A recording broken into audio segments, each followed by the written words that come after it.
Paris के एक पुराने और सुनसान कमरे में एक बेहद खतरनाक और पेशेवर हिटमैन, जिसे दुनिया सिर्फ किलर के नाम से जानती है, पिछले कई घंटों से खिड़की से बाहर नजरें गड़ाए बैठा है। उसकी निगाहें सड़क के पार उस होटल पर हैं जहां उसके शिकार को आना है। वह अपनी जगह से सिर्फ तभी उठता है जब उसे पानी पीना हो या थोड़ी स्ट्रेचिंग करनी हो। एक दोपहर किलर खाना लेने के लिए इमारत से बाहर निकलता है। वह खुद को एक जर्मन टूरिस्ट की तरह दिखाता है ताकि किसी का ध्यान उस पर न जाए, क्योंकि फ्रांसीसी अक्सर जर्मनों से दूरी बनाए रखते हैं। अपना स्कूटर चेक करने के बाद वह मैकडॉनल्ड से कुछ खाना लेता है और अपने हैंडलर एडी को कॉल करता है। लगातार 5 दिन बीत चुके हैं और यह लंबा इंतजार अब उसे भी थकाने लगा है, लेकिन एडी के पास भी कोई खबर नहीं है कि शिकार कब तक आएगा। कॉल खत्म होते ही किलर फोन को जमीन पर गिराता है और अपने जूतों से कुचलकर उसे हमेशा के लिए नष्ट कर देता है। शाम ढलते ही बाहर कुछ शोर सुनकर किलर तुरंत अपनी स्नाइपर राइफल तान लेता है। एक आदमी दरवाजे के पास आता है और किलर गोली चलाने ही वाला होता है, लेकिन तभी उसे एहसास होता है कि वह सिर्फ एक सुपरिंटेंडेंट है जो मेल छोड़ने आया था। कुछ देर और होटल पर नजर रखने के बाद वह सिंक में अपने दांत ब्रश करता है और उसे अच्छी तरह धो देता है ताकि उसका कोई भी डीएनए वहां न छूटे। रात बिताने के लिए वह एक टेबल पर लेट जाता है और उसने अपनी घड़ी में हर 10 मिनट का अलार्म सेट किया हुआ है ताकि वह बार बार उठकर होटल पर नजर रख सके। आधी रात को किलर को यह देखकर राहत मिलती है कि उसका शिकार आखिरकार होटल के कमरे में आ चुका है। वह तुरंत अपना हथियार तैयार करता है और राइफल को टिकाने के लिए एक टेबल का इस्तेमाल करता है। फोकस बढ़ाने के लिए वह अपना MP3 प्लेयर ऑन करता है, आंखों में आई ड्रॉप डालता है और अपनी पल्स रेट को कंट्रोल करता है। सामने वाले कमरे में एक महिला उस आदमी के लिए परफॉर्म कर रही है। किलर गोली चलाने के लिए उस परफेक्ट पल का इंतजार करता है, लेकिन जैसे ही वह ट्रिगर दबाता है वह महिला अचानक आगे आ जाती है और गोली सीधे उसे जा लगती है। किलर दूसरा फायर करना चाहता है, लेकिन तब तक सिक्योरिटी गार्ड्स आकर पर्दे बंद कर देते हैं। अब उसके पास अपना सारा सामान समेटकर वहां से भागने के अलावा कोई रास्ता नहीं है। पुलिस के पहुंचने से ठीक पहले वह अपने स्कूटर पर बैठकर वहां से निकल जाता है। शहर की संकरी गलियों से भागते हुए वह अपने हथियारों और सामान को सीवर और कचरे के ट्रकों में फेंकता जाता है। पुलिस के सायरन की आवाजें अब करीब आ रही हैं, इसलिए अचानक एक कट लेकर उसे कुछ सीढ़ियों से नीचे उतरना पड़ता है। आखिरकार वह नदी के किनारे पहुंचता है, जहां वह अपना स्कूटर छोड़ देता है और अपना हेलमेट पानी में फेंक देता है।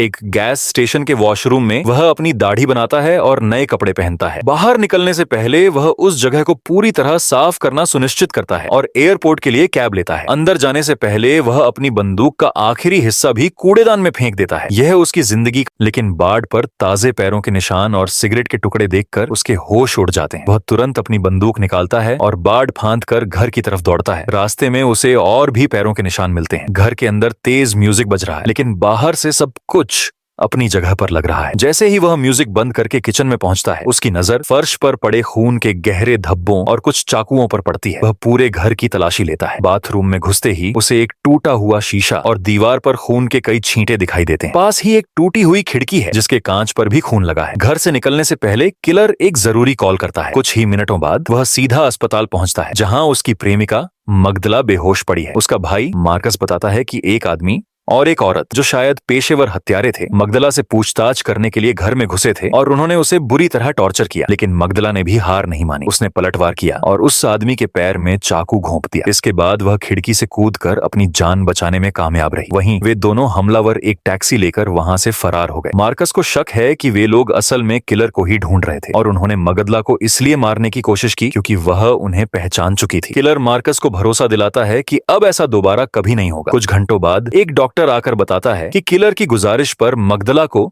एक प्राइवेट अस्पताल में शिफ्ट किया जा रहा है। किलर डॉक्टर को टिप देने की कोशिश करता है, लेकिन वह बिना कुछ लिए वहां से चला जाता है। तभी मगदला को होश आ जाता है और वह तुरंत किलर को तसल्ली देती है कि उसने उन हमलावरों को उसके बारे में कुछ भी नहीं बताया है। वापस घर लौटकर किलर अपने बगीचे में खुदाई करता है और हथियारों से भरा एक गुप्त बक्सा बाहर निकालता है। अपनी नकली ID और सारे हथियार पैक करने के बाद वह अपनी जीप लेकर शहर की सड़कों पर निकल पड़ता है। वह मार्कस द्वारा बताई गई उस टैक्सी की तलाश कर रहा है, लेकिन कई घंटों तक खाक छानने के बाद भी उसे कोई सुराग नहीं मिलता। शाम ढलने पर वह सीधे टैक्सी कंपनी के ऑफिस पहुंचता है और वहां के मैनेजर को डरा धमकाकर उनके सिस्टम का एक्सेस ले लेता है। सिस्टम चेक करते ही उसे पता चल जाता है कि लियो नाम के एक ड्राइवर ने ही उन हमलावरों को उसके घर तक पहुंचाया था। वहां से निकलने से पहले किलर गल्ले से कुछ पैसे निकाल लेता है और सारा सामान इधर उधर बिखेर देता है ताकि यह किसी डकैती का मामला लगे। वह मैनेजर को फर्श पर ही बंधा हुआ छोड़ देता है। अगले दिन किलर टैक्सी कंपनी के बाहर घात लगाकर बैठ जाता है। जैसे ही लियो अपनी कैब लेकर बाहर निकलता है, वह उसका पीछा करने लगता है। एक टूरिस्ट का नाटक करते हुए किलर लियो की कैब में बैठ जाता है, लेकिन कुछ ही देर में वह अपनी बंदूक निकाल लेता है और उसे चुपचाप गाड़ी चलाते रहने को कहता है। घबराया हुआ लियो अपना बटुआ उसे सौंप देता है, यह सोचकर कि वह कोई लुटेरा है। लेकिन किलर उससे पैसों के बारे में नहीं बल्कि उन दोनों हमलावरों के बारे में पूछताछ करता है। डर के मारे कांपता हुआ लियो कबूल करता है कि वे दोनों किसी शैतान की तरह लग रहे थे, लेकिन पैसों की सख्त जरूरत होने की वजह से उसने उन्हें गाड़ी में बिठा लिया था। उसने यह भी देखा था कि उस आदमी के पैर से खून बह रहा था, लेकिन वे अस्पताल जाने के बजाय सीधे एयरपोर्ट जाना चाहते थे। लियो ने उनकी बात मानकर उन्हें एयरपोर्ट छोड़ दिया था। सारी जानकारी उगलवाने के बाद किलर लियो को एक सुनसान पुल के नीचे गाड़ी रोकने के लिए कहता है और बेरहमी से उसके सिर में गोली मार देता है। इसके बाद वह न्यू ऑर्लियंस के लिए फ्लाइट लेता है। वहां पहुंचकर वह एक वैन किराए पर लेता है और अपनी सीक्रेट स्टोरेज यूनिट पर पहुंचता है। वहां रखे एक बड़े बक्से से वह और भी कई नकली आईडी, खतरनाक हथियार और वैन के लिए नई नंबर प्लेट्स निकालता है। इसके बाद वह एक हार्डवेयर की दुकान से कुछ जरूरी औजार खरीदता है। शहर में लौटकर किलर एक कॉन्ट्रैक्ट क्लीनर का भेष बनाता है। जैसे ही अंदर से कोई एक डाकिये के लिए दरवाजा खोलता है, वह चुपके से उस आलीशान इमारत के अंदर घुस जाता है। वह डाकिये के साथ ही लिफ्ट में ऊपर जाता है। ऊपरी मंजिल पर पहुंचकर थोड़ा समय बिताने के लिए वह एक वाटर फाउंटेन से पानी पीने का नाटक करता है। डाकिया ऑफिस का दरवाजा ठीक से बंद नहीं करता है और उसके जाते ही किलर को अंदर घुसने का मौका मिल जाता है। अंदर जाते ही एडी की सेक्रेटरी डोलोरेस उसे बंदूक ताने खड़ा देखकर बुरी तरह सहम जाती है। किलर तुरंत उसका फोन और कंप्यूटर कब्जे में ले लेता है और उसे बंदूक की नोक पर एडी के केबिन तक चलने के लिए मजबूर करता है। अंदर पहुंचते ही वह एडी को उसकी ही कुर्सी से बांध देता है और डोलोरेस को बाथरूम में ले जाकर उसके हाथ सिंक से बांध देता है। फिर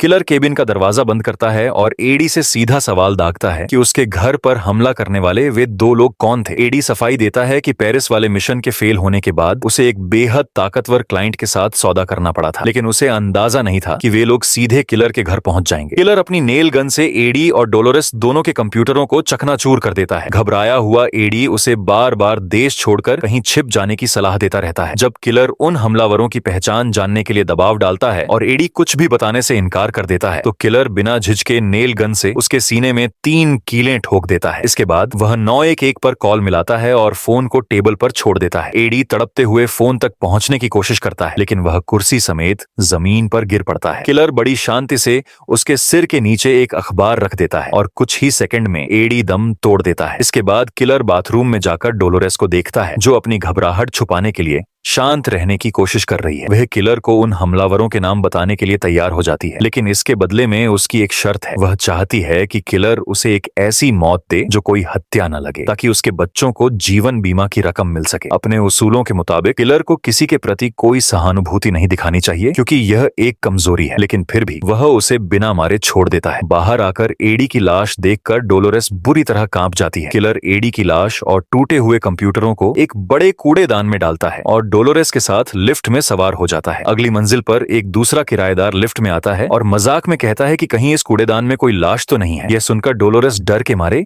एक अजीब सी हंसी हंसने लगती है। वहां से निकलकर किलर डोलोरेस को उसके ही घर ले जाता है। घर के अंदर जाने से पहले वह उसे वैन में ही बांध देता है। डोलोरेस चीखती चिल्लाती है और खुद को छुड़ाने की पूरी कोशिश करती है, लेकिन सब बेकार जाता है। किलर गैरेज खोलकर वैन को अंदर छिपा देता है और फिर डोलोरेस को अंदर ले जाकर उसके ऑफिस में जाता है। डोलोरेस उसे अपनी एड्रेस बुक का इस्तेमाल करना सिखाती है, जिसकी मदद से किलर को उन दोनों हमलावरों और उस क्लाइंट के बारे में सारी जानकारी मिल जाती है, जिसने उस फेल हुए मिशन के लिए पैसे दिए थे। सारी जानकारी हासिल करने के बाद किलर बड़ी बेरहमी से डोलोरेस की गर्दन तोड़ देता है और उसकी लाश को सीढ़ियों से नीचे लुढ़का देता है, ताकि देखने वालों को यह सिर्फ एक दर्दनाक हादसा लगे। इसके बाद किलर अपनी स्टोरेज यूनिट में लौटता है और वहां एडी की लाश को जला देता है। अगली सुबह वह एक फेरी नाव लेता है और एडी की राख को समंदर में बहा देता है। एक मोटल में रात बिताने के बाद वह अपनी वैन को अच्छी तरह धोता है और उस पर नई नंबर प्लेट लगा देता है। लगातार कई घंटों तक गाड़ी चलाने के बाद वह फ्लोरिडा पहुंचता है। वहां अपनी वैन छोड़कर वह एक कार किराए पर लेता है और उस भारी भरकम आदमी पुरुष हमलावर के घर की तरफ निकल पड़ता है। किलर उसे दूर से ही लंगड़ाकर चलते हुए देखकर पहचान लेता है। कुछ जरूरी सामान खरीदने के बाद किलर घर के पास ही अपनी कार में घात लगाकर बैठ जाता है। कुछ देर बाद वह हमलावर अपने कुछ दोस्तों के साथ घर से बाहर आता है और अपने ट्रक में बैठकर निकल जाता है। किलर तुरंत उनके पीछे लग जाता है। शहर के एक क्लब के बाहर ट्रक रुकता है और सभी लोग अंदर चले जाते हैं। मौका देखकर किलर वापस उसी घर के पास लौट आता है और अपने शिकार के लौटने का इंतजार करने लगता है। रात को जब वह आदमी घर वापस आ जाता है तो किलर दबे पांव बाड़ के पास पहुंचता है। वहां मौजूद एक खूंखार कुत्ता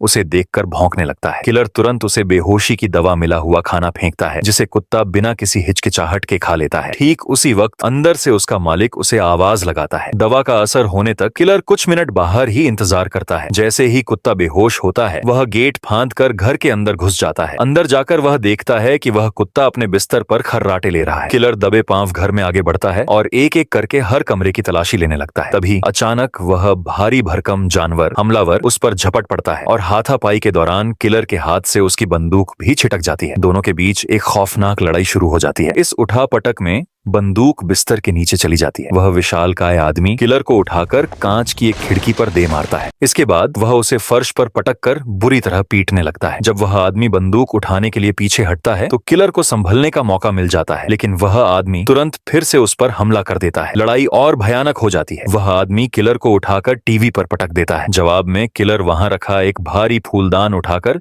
सीधे उसके सिर पर फोड़ देता है। इसके बाद किलर दूसरे कमरे की तरफ भागता है और खुद को बचाने के लिए जो कुछ हाथ लगता है उसे हथियार की तरह इस्तेमाल करता है, लेकिन वह आदमी उसे उठाकर हॉलवे में फेंक देता है। दोनों एक दूसरे पर जानलेवा वार करते रहते हैं। तभी किलर मौका पाकर उस आदमी की पीठ पर कूद जाता है और उसका गला घोंटने की कोशिश करता है। खुद को छुड़ाने के लिए वह आदमी पीछे की तरफ दौड़ता है और किलर को पूरी ताकत से दीवार पर दे मारता है। फिर वह अपना पूरा वजन डालकर उसके ऊपर गिर जाता है ताकि किलर की हड्डियां टूट जाएं। इसके बाद वह उसे एक कांच की मेज पर पटक देता है और फिर से पीटने लगता है। हालांकि किसी तरह किलर के हाथ एक लोहे का फायर पोकर लग जाता है। वह इसे हथियार की तरह इस्तेमाल करता है, जिससे उस आदमी को पीछे हटने पर मजबूर होना पड़ता है। किलर आगे बढ़कर पोकर से उस पर वार करता है और सोफे के पीछे छलांग लगा देता है, जबकि वह आदमी उसे फंसाने के लिए सोफे को धक्का देता है। अब किलर इतना करीब है कि वह सीधा उसके उसी पैर पर वार करता है जो पहले से घायल था, लेकिन वह भारी भरकम आदमी उसे उठाकर एक और मेज पर पटक देता है। इसके बाद जैसे ही वह आदमी बंदूक निकालने के लिए दराज खोलता है, किलर फिर से पोकर से उस पर जोरदार वार करता है। इस धक्के से वह आदमी एक टूटी हुई मेज के पैर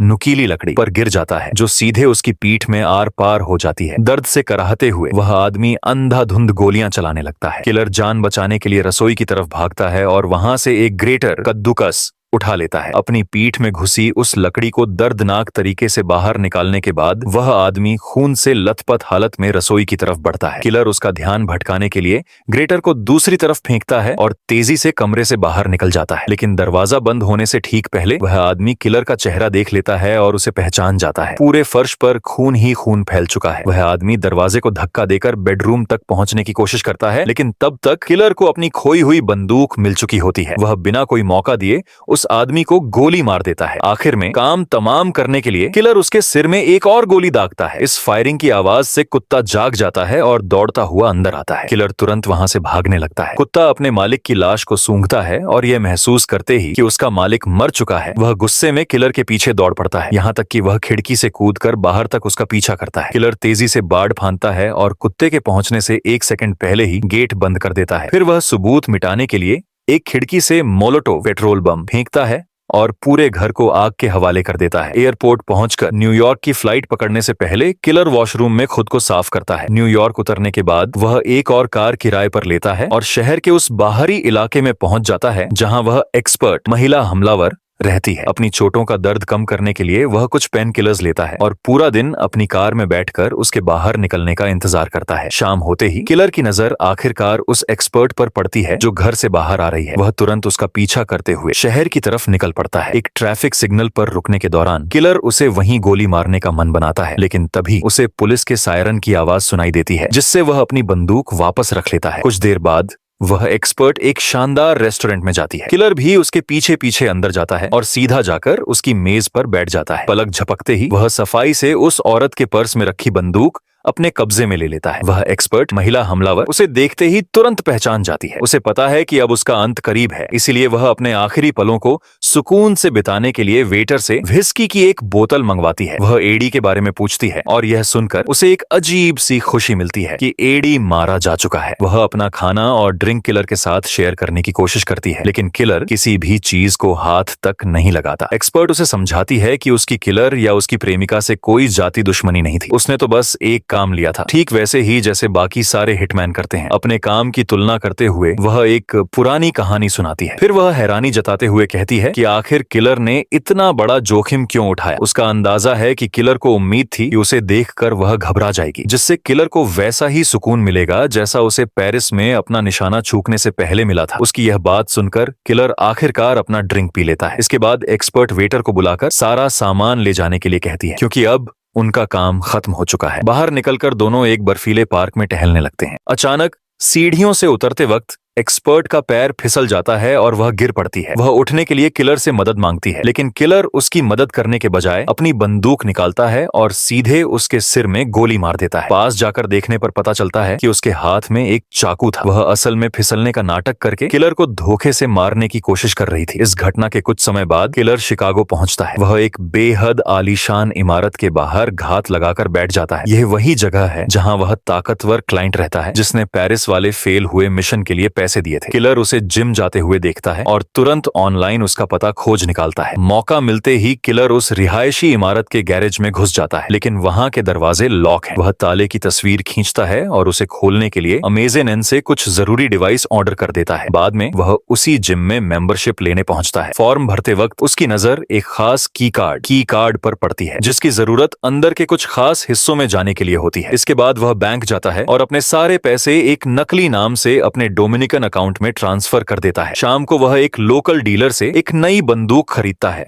अगली सुबह किलर अपना अमेज़न पैकेज रिसीव करता है और सीधा जिम पहुंचता है। वहां वह जानबूझकर चौकीदार से टकराता है और इसी बीच अपने खरीदे हुए डिवाइस का इस्तेमाल करके बड़ी चालाकी से उसके की कार्ड को क्लोन कर लेता है। लॉकर रूम में जाकर वह तब तक इंतजार करता है जब तक कि सारे लोग वहां से चले न जाएं। फिर वह क्लोन किए गए कार्ड की मदद से अपने क्लाइंट का लॉकर खोलता है। लॉकर में रखे उसके बटुए से किलर को एक और की कार्ड मिल जाता है, जिसे वह तुरंत क्लोन कर लेता है। कुछ घंटों बाद किलर पिछली बार की तरह ही सही गैरेज में घुसता है, लेकिन इस बार क्लोन किए गए की कार्ड की मदद से वह सीधे रिहायशी इलाके तक पहुंच जाता है। कुछ ही सेकंड बाद उसका सबसे बड़ा टारगेट केल किलर को अपने ही लिविंग रूम में खड़ा देखकर बुरी तरह सहम जाता है। केल को नहीं पता कि वह कौन है, इसीलिए किलर उसे वह मिशन कार्ड दिखाता है। कार्ड देखते ही केल सब कुछ समझ जाता है और सफाई देते हुए कहता है कि मिशन फेल होने के बाद भी उसके मन में किलर के लिए कोई नफरत नहीं थी, लेकिन एडी ने उसे यकीन दिलाया था कि सारे सबूत मिटाने होंगे। और जब केल ने इसके लिए पैसे दिए थे तो उसे जरा भी अंदाजा नहीं था कि एडी का असली मतलब क्या था। कुछ देर सोचने के बाद किलर उसकी बात पर यकीन करने का फैसला करता है, लेकिन उसे एक खौफनाक चेतावनी भी देता है। वह कहता है कि अगर केल ने दोबारा कभी उसे निशाना बनाने की कोशिश की या किसी को भी उसकी पहचान बताई तो वह उसे बेरहमी से मौत के घाट उतारने के लिए वापस जरूर आएगा। इन आखिरी शब्दों के साथ वह वहां से निकल जाता है। लिफ्ट में वह सारे मिशन कार्ड्स फाड़कर नष्ट कर देता है और सड़क पर चलते हुए उन्हें फेंक देता है। कहानी के अंत में किलर वापस डोमिनिकन रिपब्लिक लौट आता है, जहां वह अब अपनी प्रेमिका मगदला की देखभाल कर रहा है, जो धीरे धीरे ठीक हो रही है। इस तरह एक खौफनाक सफर का अंत होता है।